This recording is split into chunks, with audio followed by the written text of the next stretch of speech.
Welcome to Step Away from the Table, Beyond the Table. The podcast for pet groomers ready to start their next chapter. Let's explore what's possible when you trade in the grooming table for the freedom of virtual work.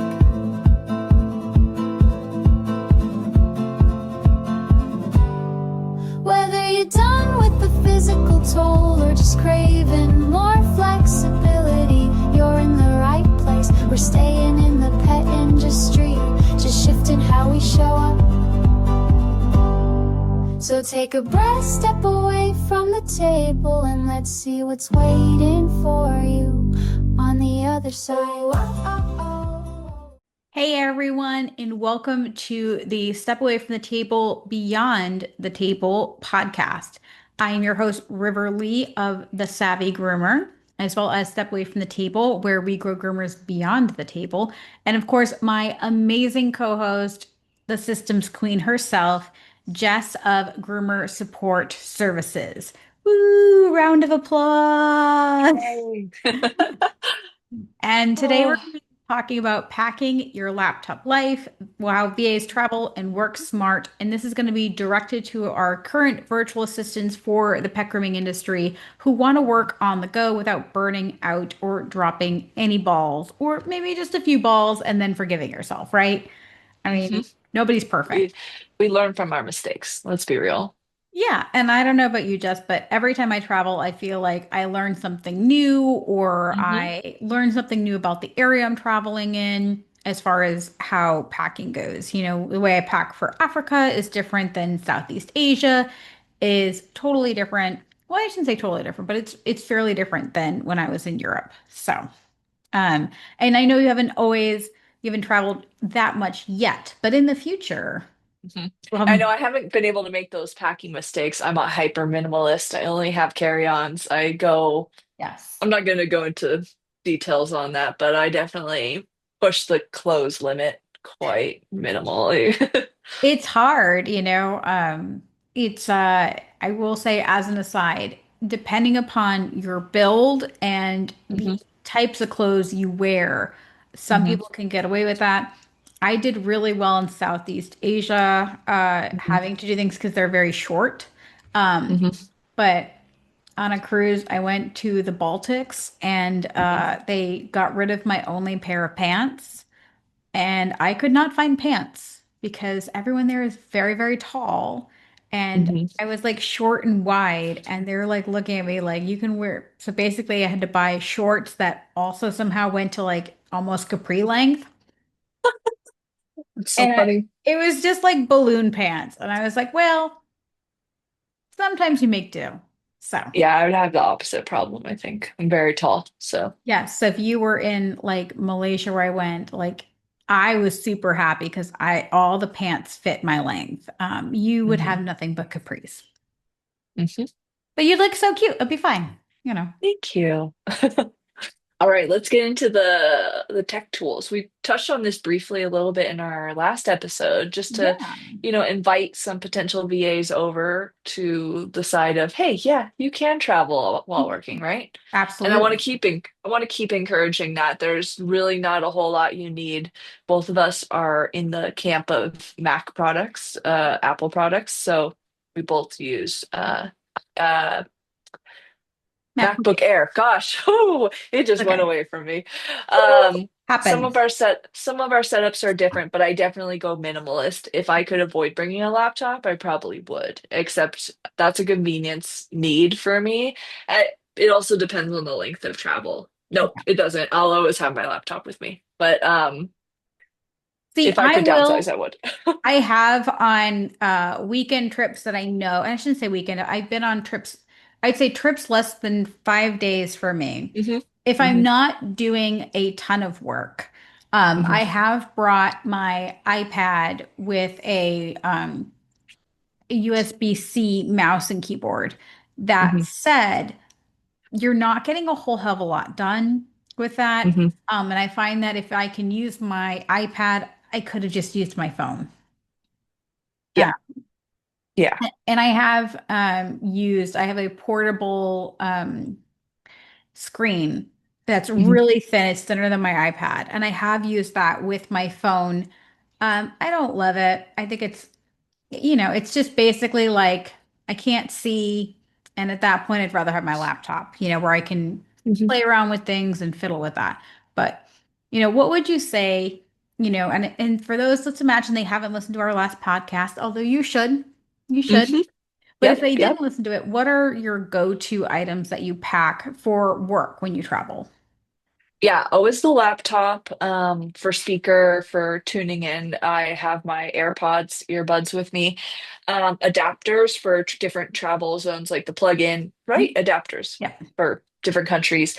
Um, Always a power cord.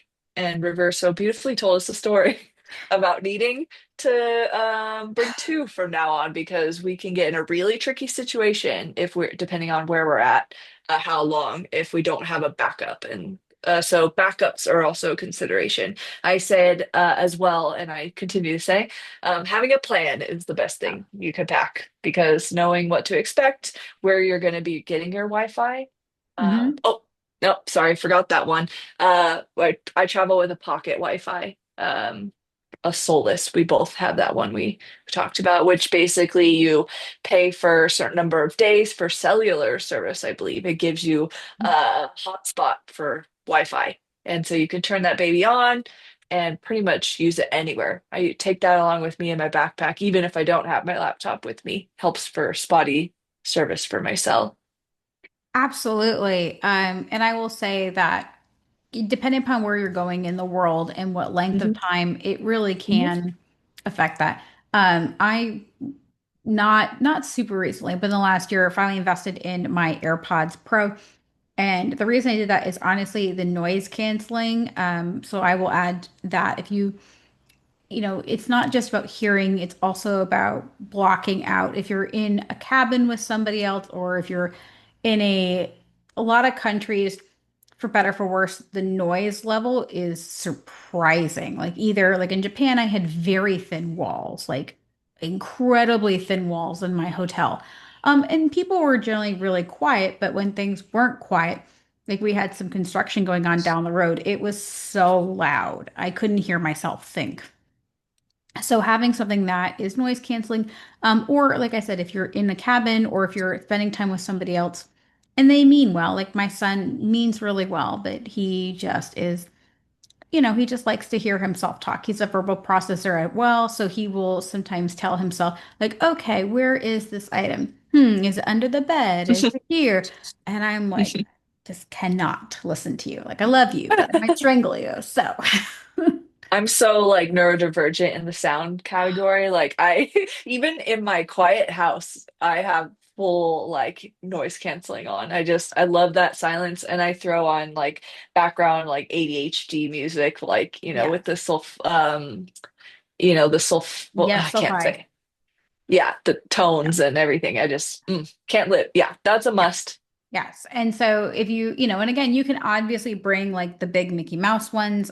Hmm. I just find, especially if you're going to do carry-on only, these are a lifesaver. And Hmm. these are pretty easy depending upon where you're going to get new ones. If you lose them, it's ouchy financially, Hmm. but there most places it's pretty easy to be compatible with. So what I will say is bring two of cords that are not easy to replace. So, as far as a USB-C to my iPhone, that's fairly easy to find, even if it's not quite the right amperage for the different countries.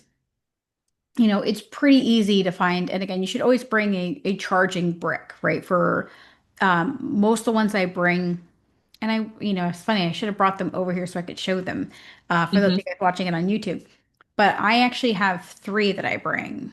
One that connects right to my phone, and I bring that with me when I go out for the day if it's just like starting to die, and I do that.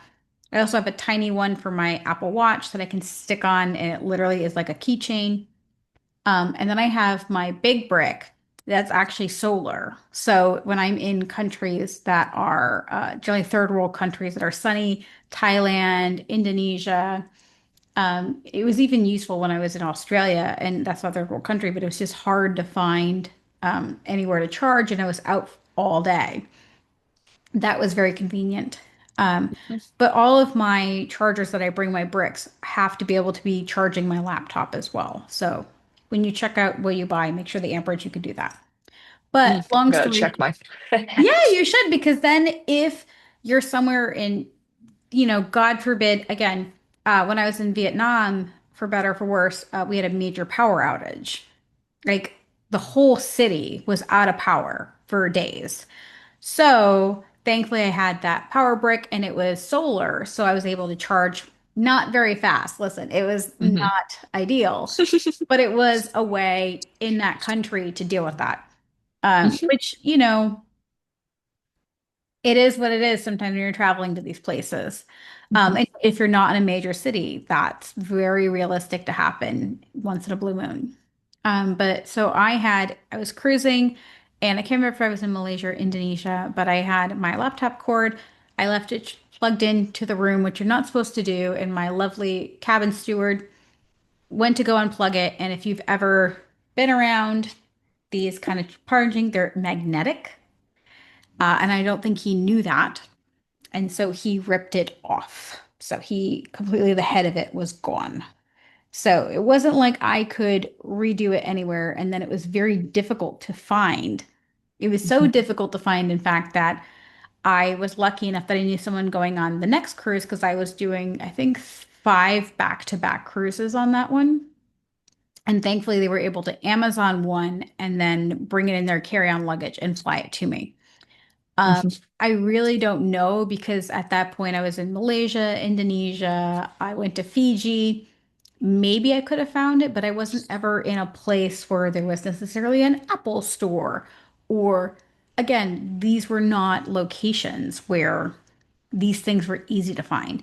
So if you're going to be in a place that it's not easy to find these things, I really suggest you consider bringing two of them. And again, an extra cord is not going to take up a lot of space. Um, Yeah, great tips. I'm glad I don't have to have that experience to be able to. I have a question for you. yeah. Actually, on this topic, I wonder, like, do you have any insurance as far as like if your laptop breaks, was stolen, etc.? Like, how do you manage that? So I obviously have Apple Care for those of you guys that are Apple Hmm. people. But I'll be very honest.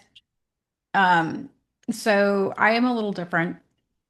I always do debt-free things. So I buy my Apple products cash. And then I always have a sinking fund where I can replace things. My yearly travel insurance does have things if things are stolen or if they're broken in transit and everything. But things like if they're broken in the cabin, it's kind of a gray area because technically, so how do I explain this? So basically, insurance companies are not really out to help you. So Hmm. it really depends upon how much you want to fight. Hmm. Because I'll tell you what, like talking to my insurance company, because I did ask them, I said, well, what would happen if my product broke? Hmm. And they said, and again, this is a cruise ship, which has a cabin steward, but I'm sure it'd be no different than a hotel if a maid came in and let's say dumped a bottle of water on your laptop. Hmm. It's a gray area because the insurance company can sit there and say, well, the hotel or the cruise line should cover it. And the cruise Hmm. line will point the finger there. So you really got to decide what kind of person you are with insurance claims. Now, I'm not the kind of person to chase insurance claim for, and I know this sounds incredibly privileged. For $1,000 to get a new laptop, I'm not going to fight with an international company, Hmm. or I'm going to do my best to get money from my cruise line. Hmm. But it's just way too much of a headache for me. I don't enjoy dealing with insurance companies. So I would just try to make a claim. If it was denied, which again, 50-50, I would just buy a new one and see it as an opportunity to just buy something new. And it's something I can write off on my taxes. So for me, that's kind Yeah. of how I feel. I know it comes from a place of privilege. Hmm. And I find too that a lot of times, depending upon if you do get um, insurance that will cover these because they're expensive electronics. Same thing Mhm. with jewelry. I don't bring my jewelry anymore because it is very expensive, my nice stuff.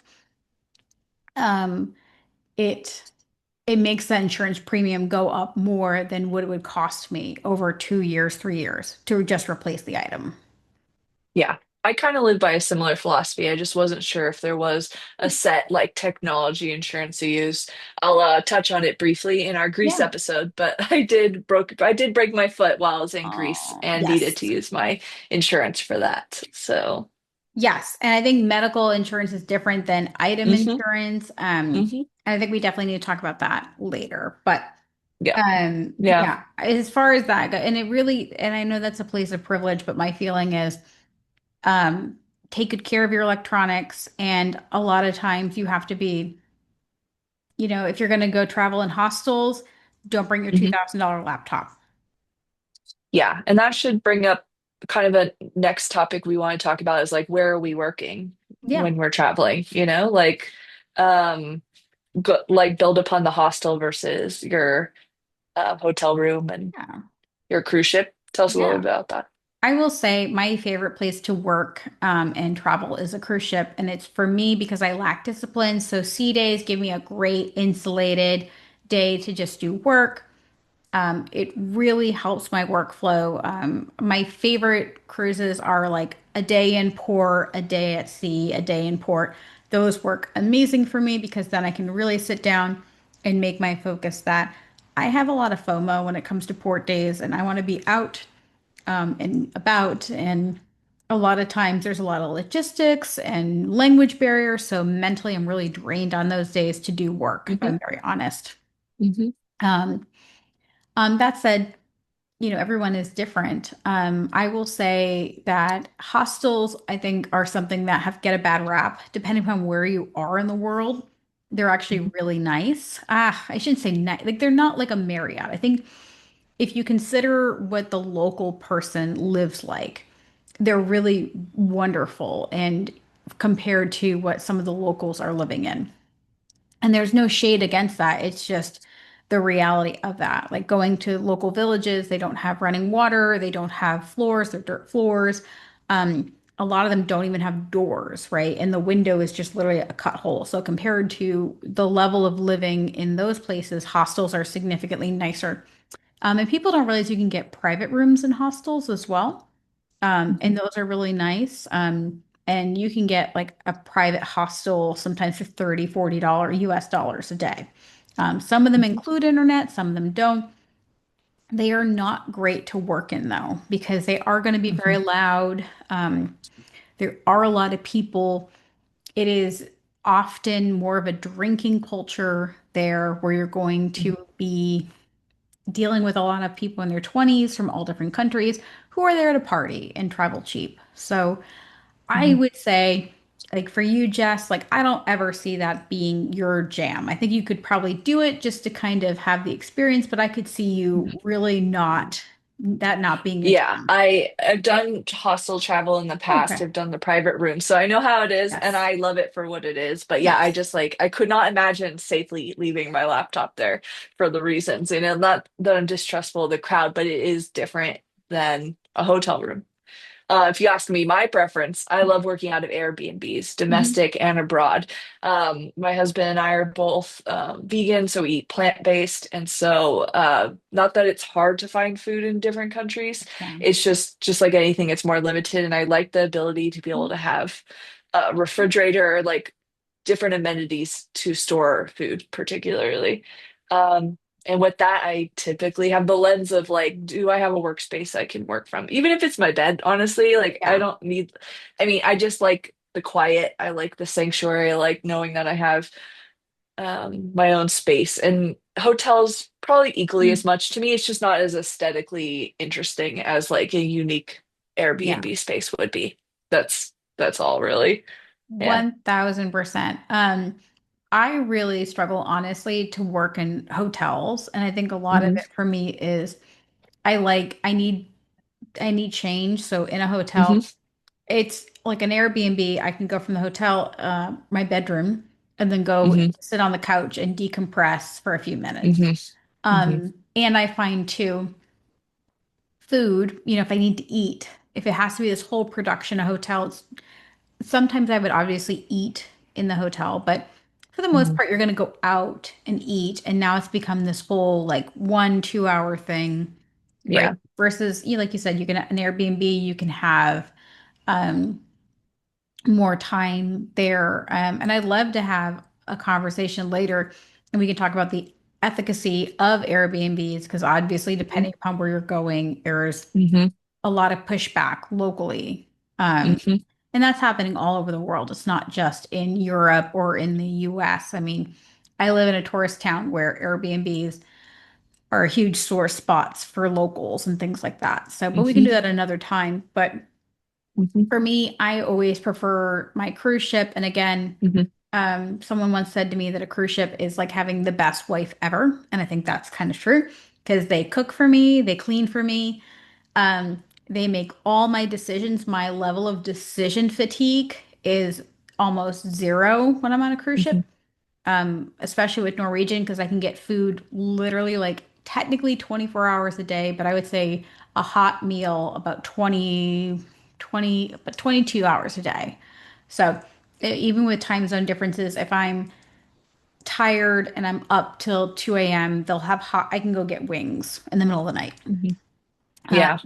Yeah. I need some more convincing on the on the no, cruise and I front. think It's not my thing, but well, you know. and I will say too, like if you're a vegan, Norwegian cruise lines in particular Mhm. is really, really good with food allergies. You would sit down, they would make you a menu. The only thing is that you don't have that same level of flexibility. You can always order vegan foods, but if you wanted like a special curated vegan menu, I think it would need to be different. Hmm.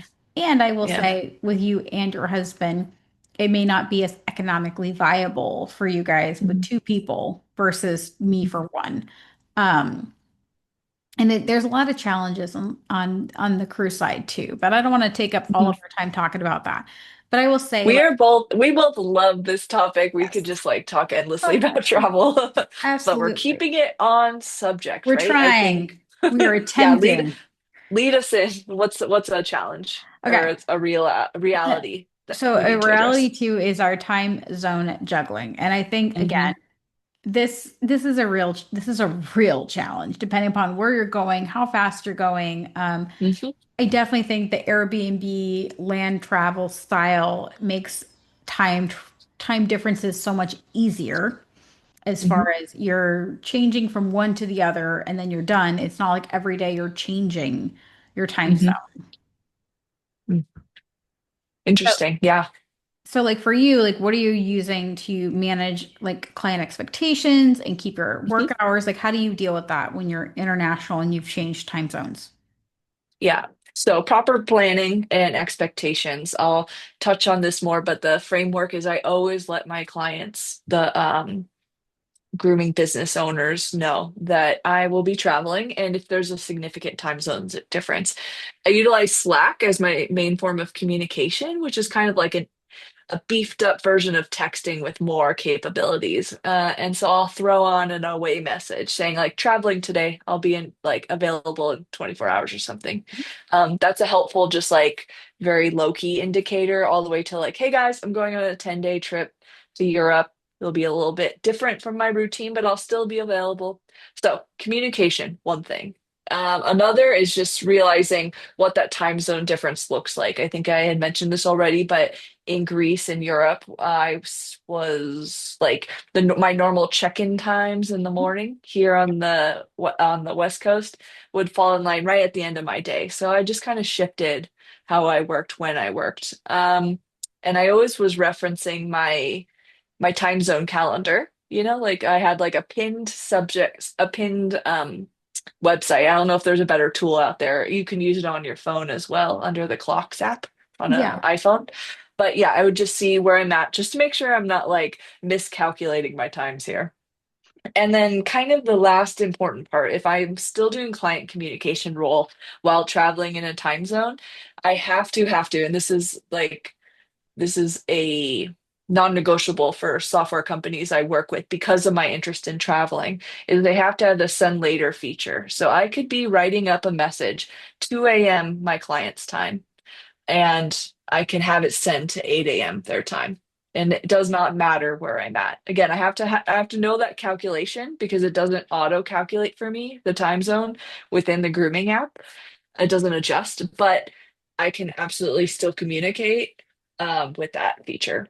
So not all grooming softwares have this. I've interviewed a bunch of software companies, and so I know which ones can work with me, or I can work with them given this. And if people are unwilling to switch, it's up for Yes. debate because it just means I won't be able to take on the client communication role while I'm traveling. Right. And I think that's a great opportunity for you as a VA to communicate with your supervisor, Mhm, and say, you can take it week by week or month by month. Um, you know, they have to make that decision along with you, and there's no right or wrong mhm, answer. Um, totally. and I think that's super important. I just use Time Buddy for my time zone thing for on my phone. It's just a free app. You can buy a paid version, but it does up to four time zones. So I Mhm, only have my home, where I am, and then depending upon, for me, I don't mind because again, I don't have a ton of clients out of the US time zone anymore. So because I'm already using, let's say, the Boston time zone for home, I might have to add, the Pacific time zone and Central. And if it's something else, I'll mhm, just swap one out. Um, mhm, again, and most of the stuff that I'm doing is not time sensitive, so it doesn't really necessarily matter. If you are doing time sensitive stuff, I think that you've really got mhm, to block that out. And I think things like cruises are not a good option for you. I think time-based travel and having somewhere that you can work and you can plan out that, which is what I mhm, did when I was in Athens, and I was staying with a friend of mine because I was doing time-based stuff when I went there last time. That said, cruising can get really difficult because, like, when I did my Trans-Pacific, we went forward an hour for 8 days. So, we made the shift. I've done it both on Norwegian, I've done it on Royal Caribbean. And I wanted to murder Royal Caribbean because they did it in the middle of the day. mhm, So, literally almost every day for over a week. And there were days that they decided not to do it and days they did do it. So it was really confusing because it would be 2 p.m. and then it would be 4 p.m. mhm, And you had to remember if it was or if it wasn't. Um, and it was really jarring the entire time. And then also going forward 8 hours at once, you're able to go, okay, I'm going to shift my body. But if you're going forward an hour each day, it can get really difficult because again, your body is tired and you can't pinpoint it because it feels like not that big of a deal, but because it's an hour each day, your biological clock is just not set. And I don't know about you, Jess. I really don't do well with time shifts. It takes me 2 weeks to really shift into that time zone, and not so much mhm, that I can't function, but like I'm the kind of person like I can feel when it's noon, like if I can just kind of tell. But when obviously I'm going to other places, mhm. it's almost this time vertigo.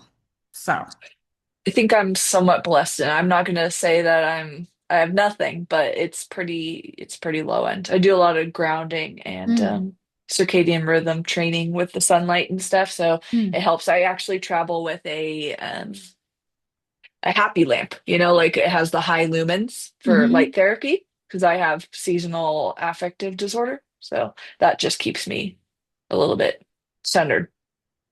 And I think that's wonderful. And of course, you've got to decide what works for you. I do better when I have a balcony on a cruise ship, but if you have an inside room or even a virtual balcony, it can really screw up your rhythm. And for better or for worse, on cruise ships, there's a lot of items that they're not going to let you take. So you've just got to figure that out and do the best that you can and make it work, whatever way you're going to travel in order to work. And there's no right or wrong answer. Yeah. And I kind of just want to bring up one more point to the end here as we get close. Like I think eventually, I'm still figuring things out as I go. I have ambitions to run an agency where I have people who are working as groomer VAs in the client communication role specifically. So my true passion is systems, as we've mentioned, and more of the project manager, agency owner, like broader picture delegation and looking at businesses as a whole, Mhm. as opposed to the nitty-gritty day-to-day roles. So I think sometimes we have the option to offload our tasks in certain scenarios to people who could also take on that financial benefit and switch over, if that makes sense. Like I don't have to, I can move away from that needing or wanting to be active most day to day. Well, and really quickly, because I know a lot of you guys listening are already on this journey, and maybe you didn't start Mhm, with Step Away from the Table, but Step Away from the mhm, Table, we talk about three different main categories of VAs, not necessarily your niches, but we have our foundation levels. Those are virtual receptionists or those people that just kind of want to follow the blueprint, right? And if that's kind of you, it seems like that would be a great level for you to work for someone like Jess, right? Our next mhm, level is our project managers, our business managers, those that are going to give more support in the sense that they're going to help you build, whether that's systems, whether that is, working through like SOP manuals, and they're going to help guide you along in your business. And then our third tier is our what we consider agencies, right? Those are going to be your entrepreneurs that want to also guide a team of whether that's VAs, it could be different people that they're going to have under them. And I think that's perfectly possible for those people that want to have those agencies, whether that's you, Jess, and I know that's eventually your goal, or other people, because I think there's going to be plenty of people that just want to be told what to do as VAs. And maybe if you're like, mhm. I don't want to be told what to do as a VA, I agree. Listen, that's not for everybody, but it's kind of like that groomer that can be a groomer, but just wants to be a bather. They just want to do bath and D sheds and they just want to groom Goldens. They don't want to do any of the grooming, or they just want to do five strips. When I was grooming dogs, I would have been that person. I'm like, just tell me what to do. I want to do five strips. I want to bathe, blow dry, and groom. And I don't want to have to think. I just want to do what I'm told. And there's nothing wrong with that. No, So, and I think it's the best transition point coming from a groomer because it still brings that here's what your job role is mhm. defined really clearly. You do the thing and start end. Now there's variability within that, but it's of a so much easier, I guess, than Yeah. the higher levels, where it's a lot more creative output and like project based. Right. And for those of you guys that are going to do land-based travel, especially if you're going to do land-based travel only in Europe or in the US, this is a great, if you just want to be that foundational level VA who's going to do things Mhm, like that, you're going to find it a lot easier, mhm, right? Because again, you can, like when I was in Japan, I had somebody with me who was working third shift. And when they came to Japan, they didn't have, they were working normal hours.